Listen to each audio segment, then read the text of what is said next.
Ram Ram mummy. Ram Ram बेटा, राम राम राम राम। राम राम, आशीर्वाद, राम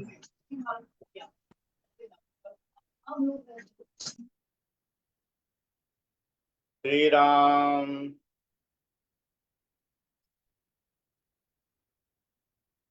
गुरुर्ब्रह्मा गुरुर्विष्णु गुरुर्देवो महेश्वरा, गुरु साक्षात् परब्रह्म तस्मै श्री गुरुवे नमः। अखंड मंडलाकारं व्याप्तं येन चराचरं तत्पदं दर्शितं येन तस्मै श्री गुरुवे नमः।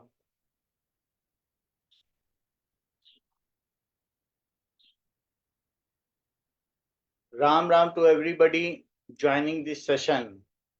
We are at chapter number 13, क्षेत्र क्षेत्रज्ञ विभाग योग, श्लोक संख्या 9। भगवान कृष्ण कहते हैं, आसक्तिरनभिष्वंग पुत्र दार ग्रहादिषु नित्यं च समचित्तत्वम् इष्टानिष्टोपपत्तिषु।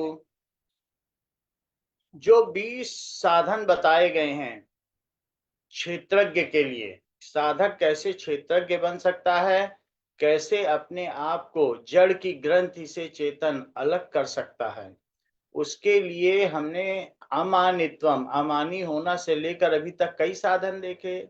अमानी होना, दंभी न होना, इसी तरीके से मन का वैराग्य होना, इंद्रियों का वैराग्य होना, स्थिरता का होना, ऐसे कई गुण देखे।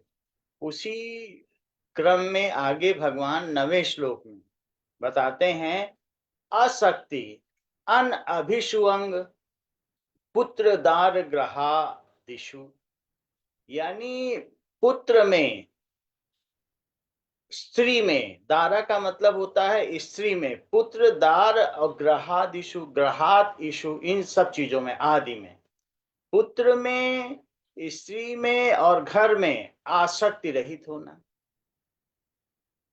इनसे आसक्ति अगर हट जाती है तो फिर तो सभी से हट जाएगी, इन सब में विशेष आसक्ति होती।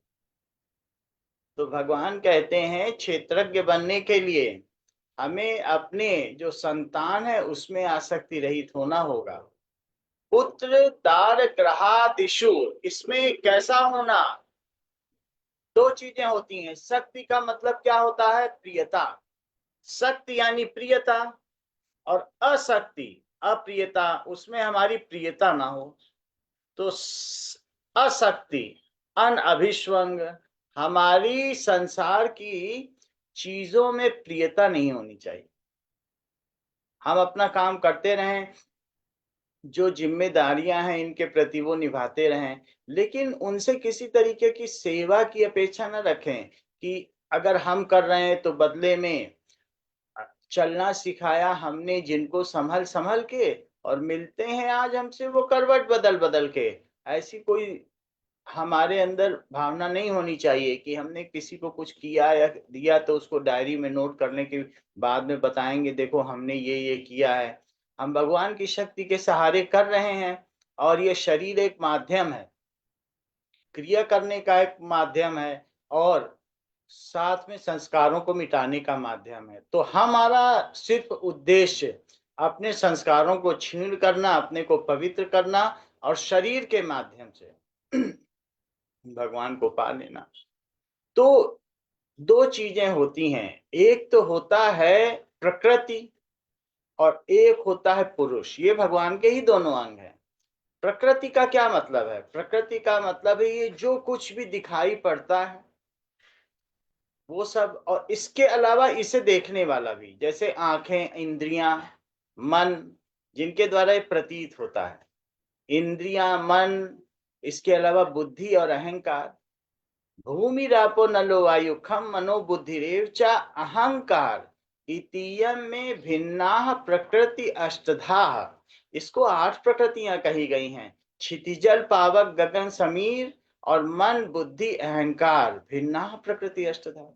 अच्छा, ये सतत क्रियाशील है जो प्रकृति है। प्रकृति में हमारा शरीर भी है, व्यष्टि और समष्टि, ये सब प्रकृति है। पर ये स्वयं को भास नहीं सकती, अपने आप को प्रतीत नहीं कर सकती। तो यही प्रकृति हमारे शरीर को बनाती है और स्वयं तो है ही। ये जो प्रकृति है ये तीनों गुणों से युक्त भी है। इसमें सतज है, राजस है और तमस, तीन गुणों से युक्त ये प्रकृति है। सतज का या सात्विक का क्या मतलब है? जब सात्विकता होती है, सात्विकता का अर्थ है संतुलन, तब संतुलन बना रहता है। राजस का क्या मतलब? राजसी गुण, राजसी गुण का मतलब है क्रियाशील होना, कि जब किसी में बहुत अधिक महत्वाकांक्षा, किसी चीज को पाने की कामना होती है, तब व्यक्ति क्रियाशील होता है, हम ये भी पाएंगे वो भी पाएंगे, फिर क्रिया करने लगता है, जम के क्रिया करने लगता है। सतज में वो संतुलित है। सात्विक गुण का मतलब जब व्यक्ति में संतुलन है तो वो सात्विक है, और जब व्यक्ति क्रियाशील है तो वो राजसी है। और तमस का मतलब अज्ञान, अज्ञानता की वजह से वो ये नहीं जानता कि ये सारे लोग जो हमारे चारों तरफ इर्द गिर्द हैं वो हमारे ही अंग हैं, इसी प्रकृति के अंग हैं, इन सब में एक ही आत्मा निवास करती है, और इस अज्ञानता के वशीभूत होकर वो दूसरों को कष्ट पहुंचाता है। तो ये सब जो तीनों गुण हैं ये प्रकृति के ही अंग हैं, और शरीर भी प्रकृति के द्वारा ही बनाया गया है। लेकिन जब इसमें बीज का संधान होता है, बीज का मतलब आत्मा, तो भगवान के दो पुत्र हैं, भगवान के दो बनाई गई सृजन है। दो कौन कौन से सृजन है? एक प्रकृति भी बनती है और एक पुरुष बनता है। पुरुष का मतलब आत्मा, और आत्मा जब इस शरीर में आ जाती है, वो तो मां के गर्भ में ही आ जाती है, तो जब आ जाती है तब इसे जीव आत्मा कहते हैं। फिर वो क्या करती है, इस सारी प्रकृति का दृष्टा बन जाती है। आत्मा दृष्टा मात्र ही है, आत्मा के हाथ में ना उसका कभी आदि है ना अंत है, वो गुण रहित है। तो भगवान के दो कौन कौन से अंग हैं, सृजन कौन कौन से हैं? एक तो प्रकृति और एक पुरुष। इन दोनों के परस्पर आपस में क्रिया करने से, संघात करने से ही सब कुछ होता है। अलग अलग ये कुछ अकेले नहीं कर सकते, ना आत्मा अकेले कुछ कर सकती ना प्रकृति। तो यहाँ जो बात कही गई है कि चेतन और जड़, जड़ हुई प्रकृति और चेतन हुई आत्मा, तो वो नित्य निरंतर नूतन और साथ में अक्षुण्य है, अविकारी है आत्मा, वो परमात्मा का एक अंश है। साथ में प्रकृति भी भगवान ने बनाई, फिर वो उससे लिप्त हो जाती है। तो भगवान यहाँ कह रहे हैं कि क्षेत्रज्ञ बनने के लिए, ये जानने के लिए कि ये शरीर मैं नहीं हूं, ये शरीर इस प्रकृति का अंश है, मैं अलग हूं ये अलग है, ऐसा आभास हो जाने पर, इस चीज का ज्ञान हो जाने पर परम तत्व की प्राप्ति हो जाती है, परमानंद की प्राप्ति हो जाती है, सत्य की प्राप्ति हो जाती है। तो यहाँ बताया गया है एक हो शक्ति का मतलब होता है प्रियता, तो इसमें कहा गया है अशक्ति, और अन अभिषुअंग, ना उनमें आसक्ति और अशक्ति अलग अलग है। जैसे मैं कहूं आसन, निकट बैठा, आप बड़ा आ लगा दिया तो उसका मतलब है कि निकट, प्रियता के निकट। तो आसक्ति अलग चीज है, प्रियता, बहुत अधिक प्रियता का होना का मतलब आसक्ति। और अशक्ति, यहाँ शब्द अशक्ति कहा गया है 9वें श्लोक में, यानी प्रियता का नितांत अभाव होना। सारे तो काम किए जाएं, बट ये हम जाने कि हम क्षेत्रज्ञ हैं, हम इस शरीर को करने के लिए आए हुए हैं, इसका भरपूर उपयोग करके, और ये समझ जाने के लिए कि क्षेत्रज्ञ क्षेत्र से भिन्न है, ये हमेशा याद रहना चाहिए कि जो हमारे अंदर रहने वाली आत्मा है उसका शरीर से ही संबंध नहीं है। तो फिर शरीर से जुड़े हुए जो अन्य रिश्ते नाते हैं, ये शरीर जिस शरीरी, जैसे ये शरीर है तो ये भी तो किसी घर में रह रहा है, तो घर के लिए ये शरीर ही हुआ, और इस शरीर के अंदर भी एक शरीर ही है, आत्मा। तो उस जैसे आत्मा का शरीर से संबंध नहीं है तो हमारा घर से क्या संबंध हो सकता है? फिर भी हम इसको बरतते हैं, क्योंकि इसी शरीर के माध्यम से हमको इस शरीर से विरक्त होना है। सारे करते कर्म करहु विधि नाना, मन राखहु जहाँ कृपा निधाना। तो हम सब भगवान से ही स्वीकार कर, ये न माने कि ये हमारे हैं, अपने हैं, निज हैं, इनसे हमें आगे फायदा होगा। जब हम ऐसा नहीं मानेंगे, उनके कहने पर भी तो अपने तन्मयता के साथ सेवा करते रहिए, कर्तव्य करते रहिए। अगर वो चाहें भी कि हम आपकी सेवा कर दें तो भी बचना चाहिए। तो यहाँ कहा गया है अशक्ति। हमें अपने पुत्र में, पत्नी में और घर में, यानी निकेत में, निकेतन कहते हैं घर को, तो इन सब में राग रहित होना है, शक्ति रहित होना है, अशक्ति। तो शक्ति से रहित होना है। साथ में इनसे हमें न किसी प्रकार से सुख लेने की आकांक्षा हो और न किसी भी प्रकार से इनके वियोग का दुख भी सताए। ऐसा भी ना हो कि अरे ये चले जाएंगे, कुछ भी ना हो। हाँ, जैसे भगवान ने जो हमारे चारों तरफ संसाधन दिए हुए हैं, साधन बनाए हैं, भगवान का धन्यवाद देते रहें कि वो आपने हमारे और उन्नति के लिए बनाए हैं। मुख्य उद्देश्य भगवान का अपने गले लगाना है। उनका उद्देश्य हमको सुख देना या दुख देना नहीं है। जब दुख भी आता है तो वो सिर्फ उसका उद्देश्य हमें दुख देना नहीं होता है। वियोग का, वियोग है या अभाव है, इनका उद्देश्य हमें दुख देना नहीं होता है। इसका उद्देश्य होता है कि सुख से अपने लगाव को कम करो। किसी की बेटी मर जाती है, किसी का बेटा मर जाता है, तो क्या इसका मतलब है कि भगवान हमें दुख देना चाहते हैं? हम तो खुद ही भगवान के पुत्र हैं। इसका ये मतलब होता है कि ये जो क्षणभंगुर वस्तुएं हैं, इनमें आसक्ति करने की जरूरत नहीं है। थोड़ा सा झकझोरा जाता है जगाने के लिए। तो उसी प्रकार से जब भी किसी भी प्रकार की अभाव की घटना आए, किसी के निधन की घटना आए, कुछ भी आए, तो वो हमारे जागने का संकेत है। जब बर्तन में बहुत कुछ गंदगी लग जाती है तो उसे रगड़ कर मांजना पड़ता है। तो ऐसे ही साधक तो हम हैं, लेकिन अभी भी हमारे अंदर कई संस्कार हैं, कई गुण हैं। अभी तो हम गुण रहित तो है नहीं, त्रिगुण रहित तो है नहीं। तो इसलिए हमें दुख भी आएंगे, सुख भी आएंगे, सब कुछ आएगा। तो वास्तव में सुख चिपका है, तो आसक्ति रहती है, तो वो चीज मिल जाती है तो मजा आ जाता है। सुख, ये चीज चाहिए थी, मिल गई, कभी छूट भी जाती है क्योंकि क्षण भंगुर है।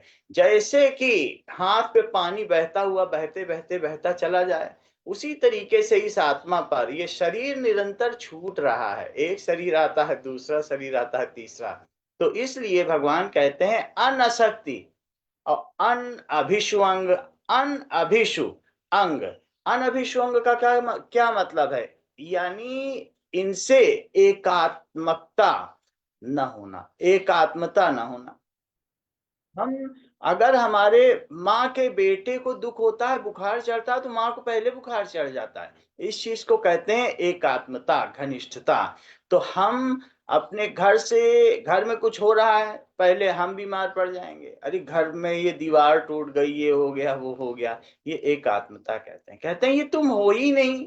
पहली बात तो शरीर ही नहीं हो, तुम एक आत्मा हो। शरीर से संबंध माने हो और फिर शरीर का जिससे संबंध है उससे भी संबंध माने हो, तो ये सारे किले तोड़ने होंगे। इन किलों के होते हुए कैसे अंदर तक भगवान का प्रवेश होगा, कैसे आत्मा का परमात्मा से मिलन होगा? तो इसलिए पुत्र में, दार का मतलब पत्नी में और घर में एकात्मता नहीं होनी चाहिए। एकात्मता का मतलब घनिष्ठता, कि पत्नी को कुछ हुआ, सभी कुछ करो, अस्पताल ले जाओ, सब कुछ करो। यहाँ तक कि शरीर के होने पर भी जो संत लोग होते हैं, ऐसी एकात्मता होती ही नहीं है, उनको कुछ नहीं होता, अंदर से प्रभावित ही नहीं होते हैं। शरीर में ज्वर है, सब कुछ है, कई प्रकार से अंदर से मुदित रहते, अपने शरीर से भी प्रेम नहीं करते। तो हम अपने शरीर से, पत्नी से, पुत्र से और घर से न तो प्रियता रखें, न एकात्मता रखें। इन चीजों को त्यागने की जरूरत नहीं है। यहाँ इसका ये मतलब नहीं है कि अब जब एक आत्मता न रखें तो जंगल में कहीं, ऋषिकेश में, ऊपर पहाड़ों में चले जाएं। ये खुद ही, इनके संयोग का खुद ही वियोग हो रहा है। ये नित्य प्रति हमसे वियोग होती जा रही, छूटती जा रही, और उसका हमको दुख भी होता है। अगर वियोग ना होता तो दुख क्यों होता? दुख तो तभी होता है जब चीजें, हमारी प्रिय चीजें छूट जाती हैं, तो ही तो वियोग हो रहा है। यह नित्य प्रति अपने आप ही इनका वियोग हो रहे हैं। हमें अतिरिक्त प्रयास करने की, इनसे दूर भागने की कोई आवश्यकता नहीं है। इनके साथ रहकर भी सिर्फ आपको अपनी जो एकांतता है, सबके बीच रहकर भी हम एकांत में रह सकते हैं। हम आत्मा में रह सकते हैं। हम अधि आत्मा है। अध्यात्म का मतलब क्या है? अधिकरण। तो यहाँ पर क्या है? अधिकरण कारक है। आत्मा में निवास करो। अधिआत्म का मतलब ही क्या है? आत्मा में। अधिकरण कारण जिस कारक जिसमें में पर विभक्ति लगती। तो आत्मा में रहते हुए सारा काम करो और सिर्फ साधन स्वरूप समझना है हमको। तो साधन स्वरूप ये शरीर है, पति है, पत्नी है, बच्चे हैं, जो भी हैं, और साथ में साध्य तो हमारा परमात्मा है और साधन भी परमात्मा है। जो साधन को में भी परमात्मा देख ले और साध्य में भी परमात्मा देख ले, यही तो पराभक्ति है। तो इस प्रकार यहाँ पर दो चीजें बताई गई हैं, एक पुरुष है और एक प्रकृति है। पुरुष को क्षेत्रज्ञ कहा गया है और प्रकृति को क्षेत्र कहा गया है, और इन दोनों के बीच में ग्रंथि है। उसको तोड़ने के लिए 20 साधन बताए गए हैं, जिसमें कहा गया है असक्ति अनभिष्वंग पुत्र दार ग्रहादिशु। ग्रहात इशु, इन सब में हमें आसक्ति नहीं रखनी है, इन सब में एकात्मता नहीं रखनी है। सब कुछ हो घर में, कोई बीमार हो, कुछ हो, लेकिन अंदर की मुदिता न जाने पाए, जो खुशहाली है, जो आनंद है, अंदर का जो गमक है। आनंद खुशी में मन गम के, जैसे गुलाब का फूल खिले। तो इस तरीके से प्रभु संदेश प्रसारित करके और जीवन निष्काम बनाए हम, तो हमें अंदर से आनंदमयी हैं। हम भूल जाते हैं, तो वो आनंदमयी वो जाना नहीं चाहिए, वो स्पंदन जाना नहीं चाहिए, ऐसा कहा गया है। तो पुत्रदार ग्रहादिषु अनशक्तिरनभिष्वङ्गः पुत्रदार ग्रहादिषु नित्यं च समुचितत्वम् इष्टानिष्टोपपत्तिषु इष्ट अनिष्ट उपपत्तिषु। इष्ट के आने पर, जो हम चाहते हैं उसके आने पर, और अनिष्ट के आने पर, जो हम नहीं चाहते, जिसका डर लगा रहता है ये कहीं ना हो जाए।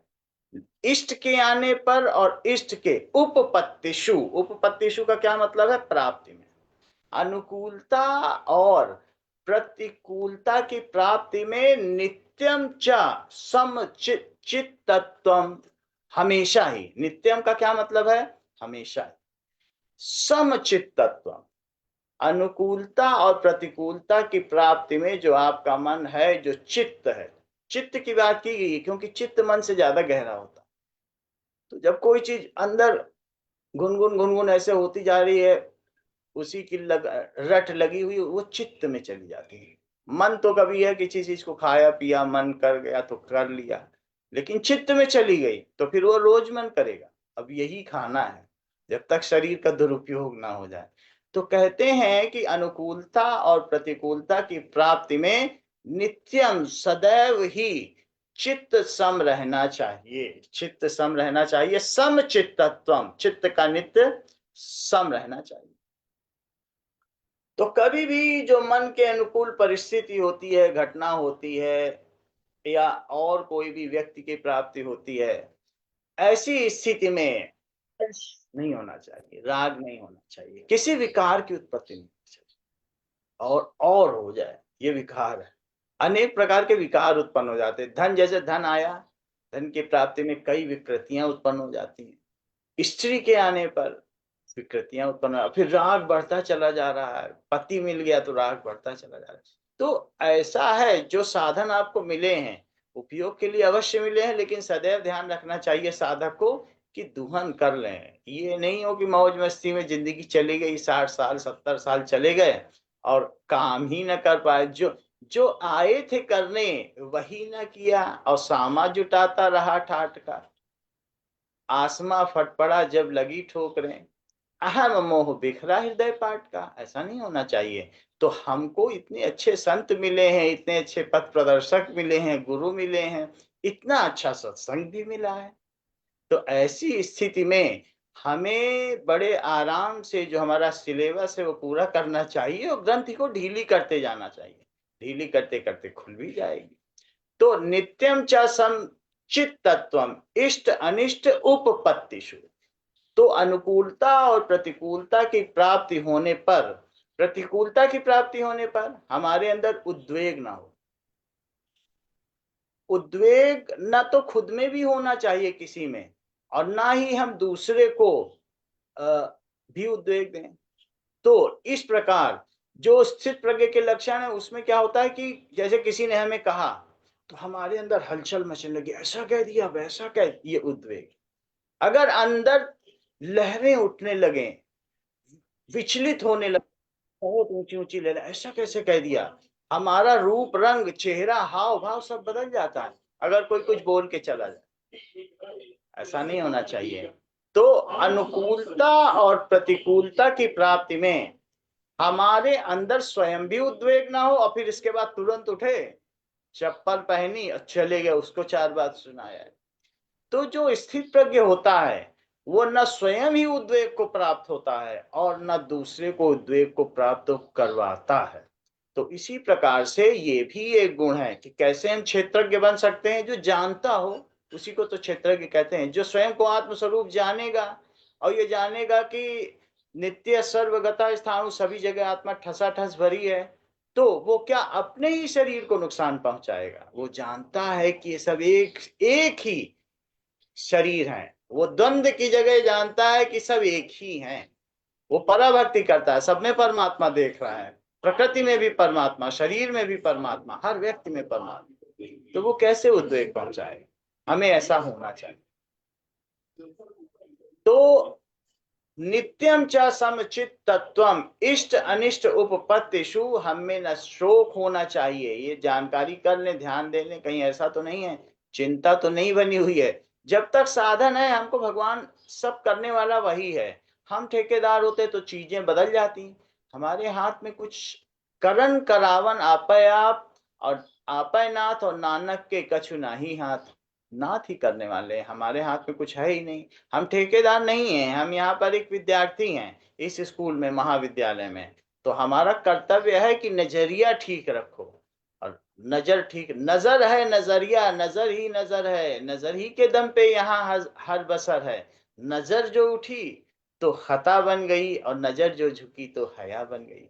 तो हमारा नजरिया ही ठीक होना चाहिए कि कहीं हमको शोक तो नहीं हो रहा है, उद्वेग तो नहीं हो रहा है, दुख तो नहीं हो रहा है, चित्त में किसी से द्वेष तो नहीं हो रहा है। द्वेष कर रहे हैं तो हम एक जैसे शरीर का एक अंग दूसरे से द्वेष करने लगे। तो हम अगर किसी भी हिस्से से द्वेष करते हैं, किसी चीज को चाहते हैं ये ना है ना है, उतना हम भगवान से द्वेष कर रहे हैं, क्योंकि ये भगवानमयी जगत है। पूरे संसार में से कुछ भी हटा दोगे तो वो भगवान को हटा दोगे, भगवान ही भगवान सब तरफ है, तो किसको तुम छोड़ोगे। तो जो क्षेत्रज्ञ है समग्र रूप से इस सृष्टि को, इस सृष्टि की होने वाली हर घटना को स्वीकार करता है, उसे माँ का मंगलमयी विधान समझता है, और पारितोषिक के रूप में कुछ भी आता है उसकी तो नाभि से यही निकलता है, मर हवा क्या कमाल हो, तेरे इश्क में यूं मिटा दूं हस्ती, के खुदी का जरा ना ख्याल हो, मेरे चश्म में हो नूर तेरा, मेरी जुस्तजू ला मिसाल हो, मेरी जुस्तजू ला मिसाल। जो मेरी तेरे प्रति खोज है वो सतत हो, हमेशा हो। काम करते कर्म कर रहा हूं विधि नाना, सब काम करूं, बच्चे का टिफिन भी बना के दे रहा हूं, लेकिन जो मेरी जुस्तजू है, तुझे पाने की चाहत है, वो धीमी ना पड़े। इसी को तो अभीप्सा कहते हैं, न बुझने वाली लगन। वो बढ़ती चली जाए कुसुम मौसी की तरह। कुसुम महेश्वरी मौसी को देखो तो कैसी, कितनी अभीप्सा है, कैसी देखो इनमें इच्छा है, और बढ़ जाती है। तो हम जब सत्संग में आते हैं तो जो साधक गण है उनसे प्रेरणा नहीं, जो बड़े बड़े लोग हैं, जो एपिटॉम है, जो हमारे अध्यात्म के स्तंभ हैं, उनसे कैसी निष्ठा, कैसी अभीप्सा लगातार बढ़ती चली जाए। नित्यम च समचित तत्वम इष्टानिष्टोपपत्तिषु, तो अनुकूलता और प्रतिकूलता की प्राप्ति में हमें न राग हो, न हर्ष हो, न सुख हो, और इसके विपरीत प्रतिकूलता की प्राप्ति में न हमारे चित्त में द्वेष हो, न शोक हो, न उद्वेग हो। इस प्रकार से कुछ भी नहीं होना चाहिए। श्लोक संख्या 10। मयि चानन्य योगेन भक्तिरव्यभिचारिणी विविक्त देश सेवित्वम् अरतिर्जन संसदी मयि चा अनन्य योगेन। अब इसके अलावा दो और बचे हैं, 18 गुण हो गए, भगवान ने बता दिए। दो और अभी अंतिम श्लोक इन्होंने, भगवान ने बताया कि ये दो गुण और होने चाहिए। ये जो गुण है, मयि चा अनन्य योगेन भक्ति रव्य विचारिणी, मुझ में, चाहे आप ये कहीं भी देखेंगे, भक्तस्य लक्षणम में भी है, गुणातीतस्य लक्षणम में भी है, स्थित प्रज्ञस्य लक्षणम में भी है कि अव्यभिचारिणी भक्ति तो होनी ही चाहिए। ऐसा सबका लक्षण होता। जो स्थित प्रज्ञ है, इक्विलिब्रियम में है, साम्यावस्था में, उसको कुछ होता ही नहीं, फर्क ही नहीं पड़ता, वो तंतु के मध्य में है, धागे के मध्य में। वो सुख को भी देख रहा है, दुख को भी देख रहा है, लेकिन मध्य में है, तो संतुलन बना हुआ, उसको कुछ फर्क ही नहीं पड़ता। सुख और दुख दोनों की प्रतीति कर रहा है, पर समान रूप से कर रहा है, उसको कुछ फर्क ही नहीं पड़ रहा।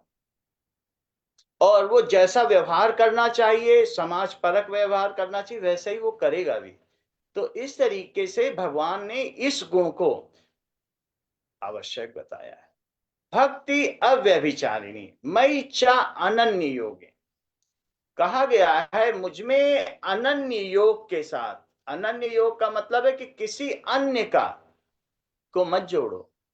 अव्यभिचारिणी, जैसे एक व्यभिचारिणी पुरुष होता है, वो कई स्त्रियों के पास जाता है, और व्यभिचारिणी स्त्री होती है तो कई पुरुषों के पास जाती है, उसकी एक में श्रद्धा नहीं होती है। इसी तरीके से एक जल का प्यासा अगर 10 कुएं खोद दे तो क्या उसे पानी मिलेगा? नहीं मिल पाएगा। जबकि एक कुआं अगर वो खोदता है, समय से खोदता है, प्यास लगने से पहले, तो फिर मिल भी जाएगा। तो इस तरीके से हम भी समय रहते हुए अव्यभिचारिणी भक्ति करें, जो हमारा परमात्मा है, उस परमात्मा से ही हम सभी संबंधों को स्वीकार करें।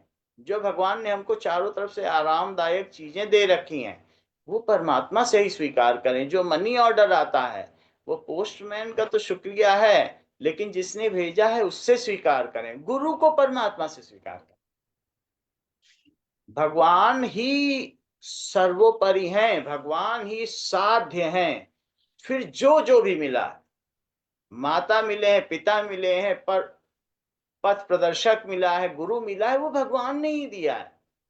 जब हम एक उससे सभी साधनों को स्वीकार कर देते, इस भक्ति को अव्यभिचारिणी भक्ति कहते हैं। भगवान बहुत खुश होते हैं, और गहरी गहरी निष्ठा अति गहरी हो, प्रेम पयोनिधि सोत मिला रहे। ऐसा स्रोत मिल जाए जिसमें अमृत हो तो और मजा आता है। तो गहरी निष्ठा अति गहरी हो, प्रेम पयोनिधि सोत मिला रहे। मयि चा अनन्य योगेन, और क्या कहा? मयि च अनन्य योगेन।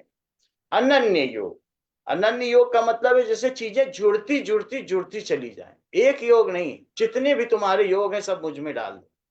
मयि चा अनन्य योग, उनसे जो जुड़ाव है, योग का मतलब जुड़ाव होता है, वो टूट ही ना पाए, मृत्यु के उपरांत भी ना टूट पाए। जैसे हम देखते हैं कि एक होती है जागृत अवस्था, एक स्वप्न अवस्था होती है, एक सुषुप्तावस्था होती है।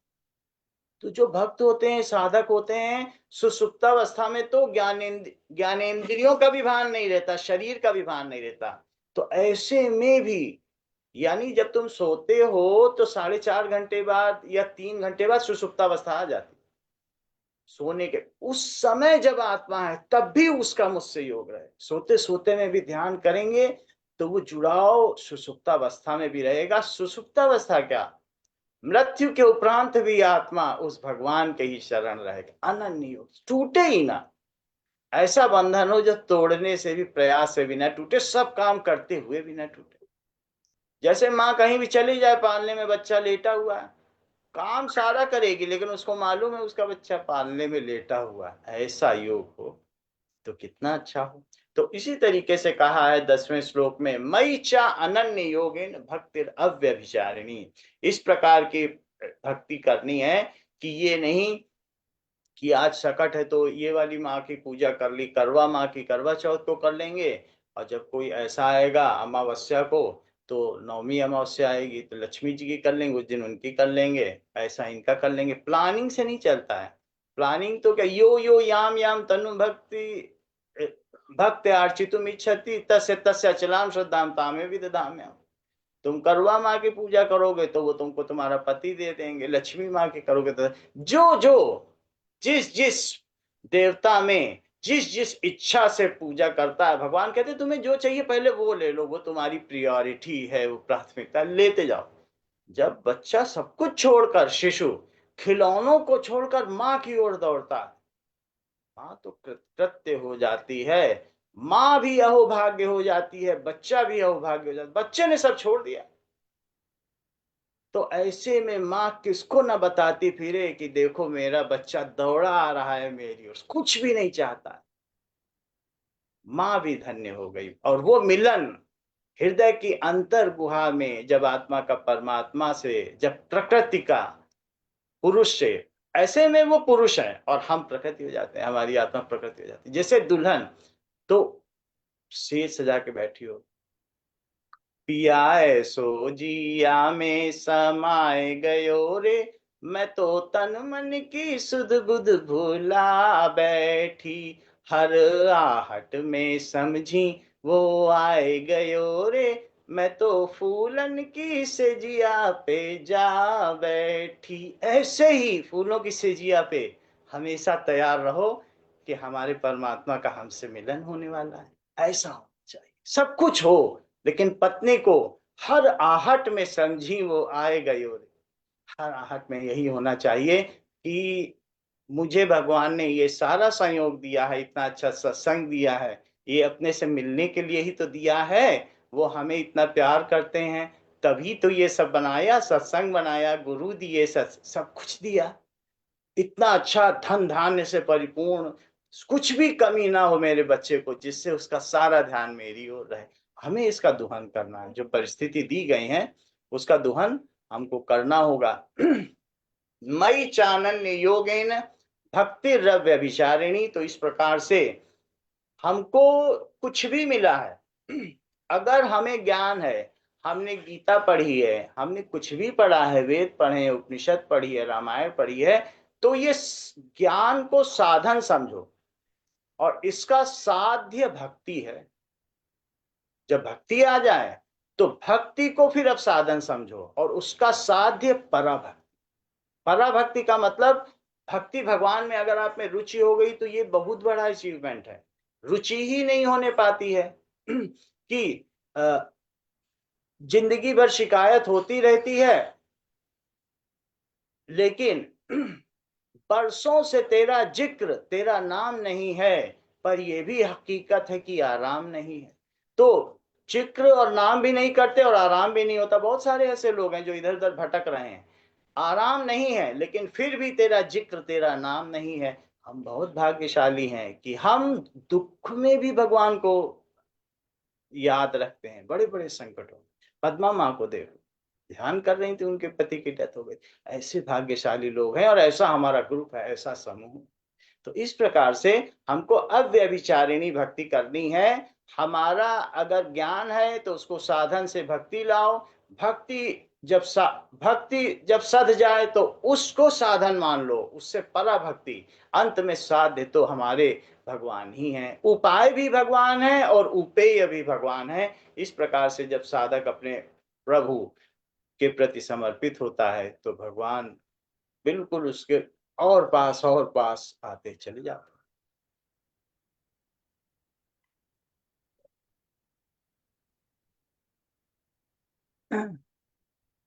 भजन कौन गाएगा? श्री राम कौन बोल देते हैं? ये बोलिए। श्री राम। उमा दीदी आप बहुत बोलेंगे क्या? अच्छा बोल दे। बोलिए, आप बोलिए। शिव कुमार बहुत सुंदर साधु धन्यवाद, बहुत अच्छा आपने साधु। समझाया हम लोगों को। हाँ चलिए, बहुत अच्छा समझाते ही, बहुत अच्छा है। गीता में आपका स्वागत। साधो सहज समाधि भली, साधो सहज समाधि भली। गुरु प्रताप जा दिन से जागी, गुरु प्रताप जा दिन से जागी। अधिक अधिक चली, साधो सहज समाधि भली। जहाँ जहाँ डोलो सो परिक्रमा, जो कुछ करूं तो सेवा। जब सोऊं तो करूं दंडवत, जब सोऊं तो करूं दंडवत। पूजो और न देवा, साधो सहज समाधि भली। कहो सो नाम सुनो सो सिमरन, कहो सो नाम सुनो सो सिमरन। खाओ पियो सो पूजा, गिरह उजाड़ एक सम लेखो, गिरह उजाड़ एक सम लेखो। भाव मिटाओ दूजा, साधो सहज समाधि भली। आँख न मूंदो कान न रूंदो, आँख न मूंदो कान न रूंदो।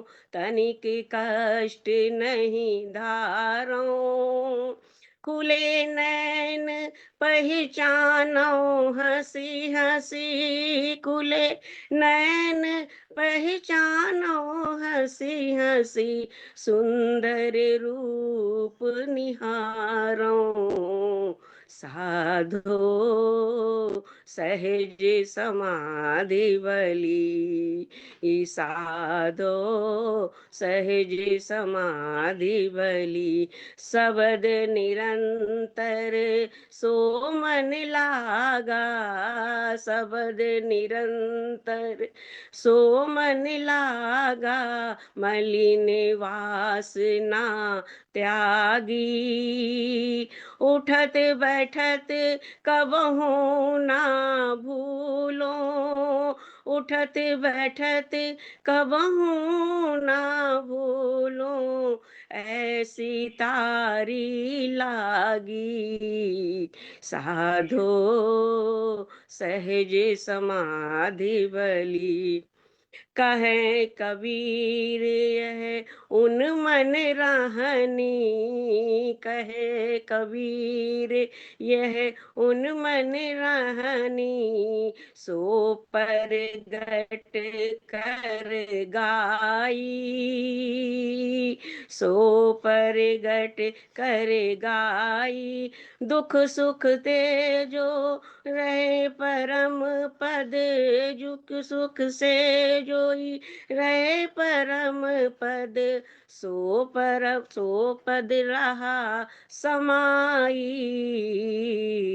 साधो सहज समाधि भली, साधो सहज समाधि भली। श्री राम। बहुत सुंदर गीता बहन, धन्यवाद आप। सुखिनः सर्वे सन्तु निरामयाः, सर्वे भद्राणि पश्यन्तु, मा कश्चित् दुःखभाग् भवेत्।